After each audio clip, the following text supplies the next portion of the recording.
Seth, what was the halftime message? You guys came out looking like a totally different team. Stop playing scared. Just go play basketball. We were worried too much about missed shots. I don't know if it was percentages for guys or whatever it was, but we were just worried too much about our missed shots. We're a great shooting team. We're going to have bad shooting nights if we get a bad one in the first half. But the thing about us is that we were able to drop it right away and come out that halftime be a completely different team. So you guys start that 8-0 run. You have the 2 transition. Could you feel it sort of turning already at that point? Yeah, absolutely. Absolutely. We were just trying to do what we could do best. We're a great defensive team. We weren't so great in the first half, but we feel we're an amazing defensive team. And, we get stops so we can get on a run, which Carolina's always done best. So Seth, how much was more movement a point of emphasis at halftime? You guys moved without the ball a lot more in the second half than the ball moved fast. Yeah, a ton.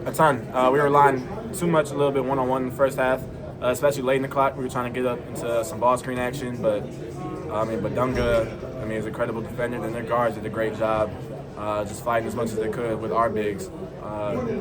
So we just stopped relying on that too much. We saw as soon as the second half started, when we play the ball with pace, when we move it with pace, we play fast, they couldn't keep up with us. So. We've heard you guys talk a little bit about how Henry can pass.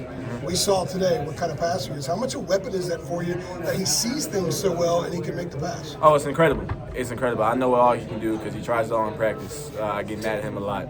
But he's going to continue to show y'all. He's an incredible passer, and it's opening up just so much for us. So. I know the season just started, but what does a win like this mean for you guys? It's huge. It's absolutely huge. We don't get another game like this until, I think, Michigan State. So this game meant so much for us. The history with Kansas and UNC obviously runs so deep. We haven't beat Kansas in 23 years.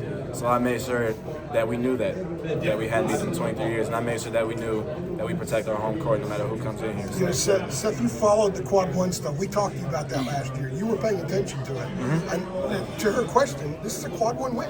So now you guys got something like that out of the Absolutely. way. So I would imagine, given the way the conversation went last year, you've got that in your back pocket, and that's a good thing. Absolutely. It's incredibly important, like I said, because these games don't come around too much, and you want to start the year off right. If we would have, in the past couple of years, we would have won some of the games early in the year, it would have been a different season. So simple as that.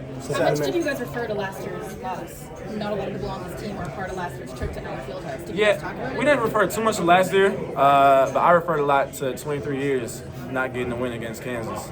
That's unacceptable, and we wanted to change that as much as we could. So I'm so proud of the way that we fought in that second half, and it's just a glimpse. It's just a glimpse. Once we put a full game together, once guys get going for a full game, I feel like I'm still playing terrible.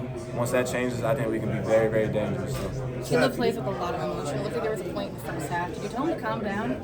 No, absolutely not. Absolutely not. Caleb's a big. As a big, you need that fight. You need that energy in you. So I absolutely love seeing that from Caleb. It turned us up a little bit, and even though we went down a little bit, he was our energy source for that little bit. Seth, you mentioned guys playing scared in the first half. You want to ask yourself in the first half, how you sort of evaluate your role in that and what you had to change? Yeah, I got to be much more aggressive.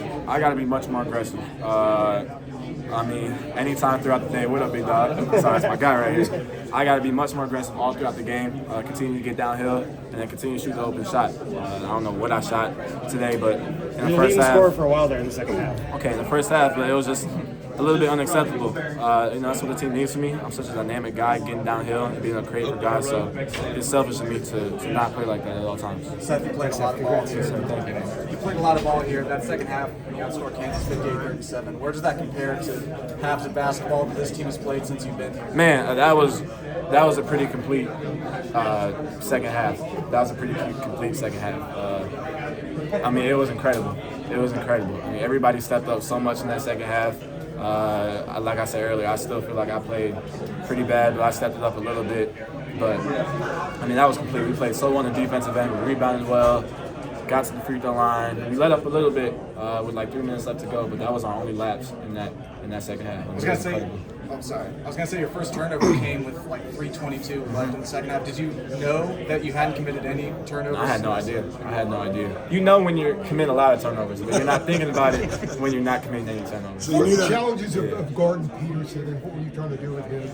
Just make it tough. I know I'm a really good defender, but he's an elite scorer. As you saw tonight, I feel like we played incredible defense on him. We made it very, very tough, and he still had 22, whatever it was. He's that kind of guy where he's going to make shots. He's going to get to his spots, and, he's going to play well. So he's got to make it as tough as he can. But I feel like we did a really good job of that tonight. Yeah, there's a lot of new players on the team this year.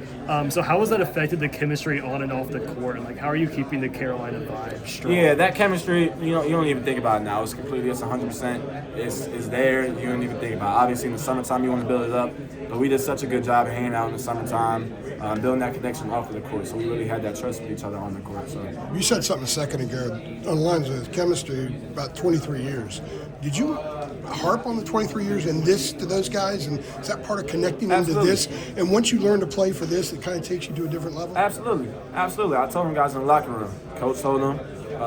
We told them we represent this university tonight. We protect our floor, and we're not losing. Like I said, we're North Carolina, and to not be a team for 23 years, that's